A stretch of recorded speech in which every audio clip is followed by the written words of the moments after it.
13 gushti është afati I fundit I paraqitjes së dokumenteve shtesë nga fermerët e shpallur fitues për të përfituar mbështetje financiare nga skema kombëtare 2026. Pak ditë më parë, Agjencia për Zhvillimin Bujqësor dhe Rural njoftoi përfituesit për masat 1 deri në 4, lista e të cilave është bërë publike me 21 korrik, se afati I fundit për plotësimin e kushteve ishte data 10 gusht 2026, ndërsa për fermerët e shpallur fitues në listat e aplikimeve për masat 5 deri në 7 dhe masën 9, të publikuara më 24 korrik 2026, afati për plotësimin e kushteve të përfitueshmërisë është data 13 gusht 2026. Aplikantët e shpallur fitues janë të detyruar të plotësojnë dokumentacionin përkatës dhe të përmbushin të gjitha kushtet e përfitueshmërisë brenda afateve të përcaktuara. Agjencia për Zhvillimin Bujqësor dhe Rural bën me dije se dokumentacioni I paraqitur pas përfundimit të afatit nuk do të merret në shqyrtim. Aplikantët që nuk plotësojnë dokumentacionin e kërkuar brenda afatit të përcaktuar do të skualifikohen nga skema mbështetëse.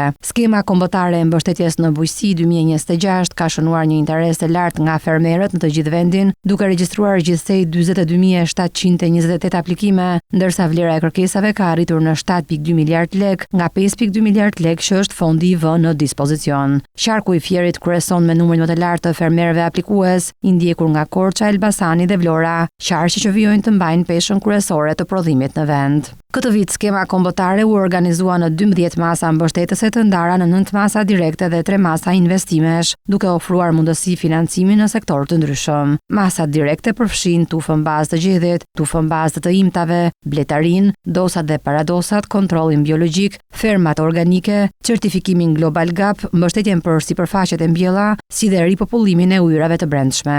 Interesi më I lartë ka qenë për tufën bazë të imtave me 7.236 aplikime, mbarshtimin e bletarisë me 7.016 aplikime dhe tufën bazë të gjedhjet me 6.732 aplikime. Ndërsa 3 masat e investimeve përfshin mbështetjen e fermerëve të rinj deri në 40 vjeç, ndërtimin dhe rikonstruksionin e staneve, mekanizmin e bujqësisë. Këto masa synojnë të mbështesin fermerët në uljen e kostove të prodhimit, rritjen e cilësisë së produkteve, përmirësimin e standardeve të prodhimit dhe nxitjen e praktikave të qëndrueshme bujqësore.